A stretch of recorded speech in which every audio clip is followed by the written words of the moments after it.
Museums are often littered with signs reminding visitors do not touch. But artist Gary Kachadourian takes a hands-on approach to his work. His books are full of drawings of objects from everyday life. From sofas to ATM machines, the objects may be common, but to Kachadourian, they're art.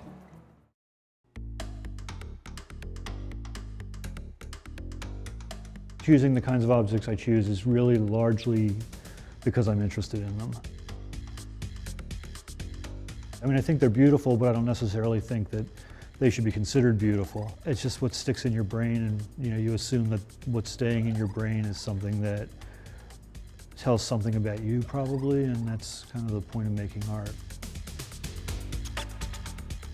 When I look at other artists' work, half of it is what I can find out about the way they think. This is one of the last projects I finished, which is a book of cut and fold objects. Anything from a self-portrait, to spotter pots, to barriers, vacant lot, snowball stand. Things you drive by every day and that are fairly central and elemental to, society that we live in. This piece is a brand new set of the cut and fold series. And it's a apartment dumpster, which I've done a few flat ones of before, but this is a three-dimensional one, and a sofa with removable cushions, because there's always, when you go by apartment complexes, you always see a sofa next to the dumpster.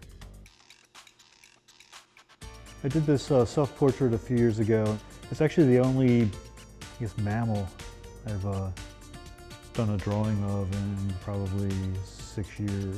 But this one I kind of felt I had to do, and it came from standing in line with a 7-Eleven and looking at the security camera and noticing a really large bald spot on the back of my head that I not actually realized was there. A surprise. It seemed like a good time to document that particular aging process. I don't look at any of these things being mass produced at this point. So this book sold for $4, and I sell at different, mostly artist books outlets, places like Quimby's in Chicago, Printed Matter in New York, and locally.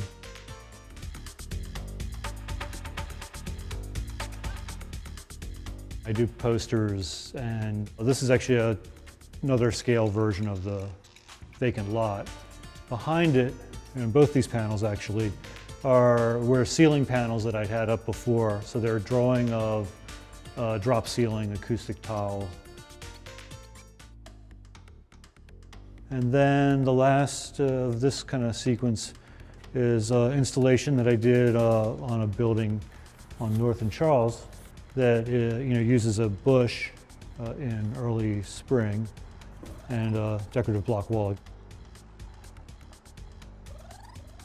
From the point of view of making the drawings, you have to make it in an uncompromising manner, but at the same time make it so that people might find it interesting to look at.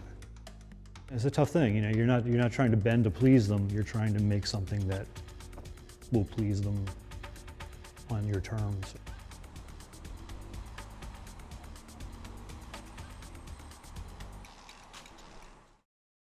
To find out more about Gary, as well as all the other artists shown here today, head to DetroitPerforms.org.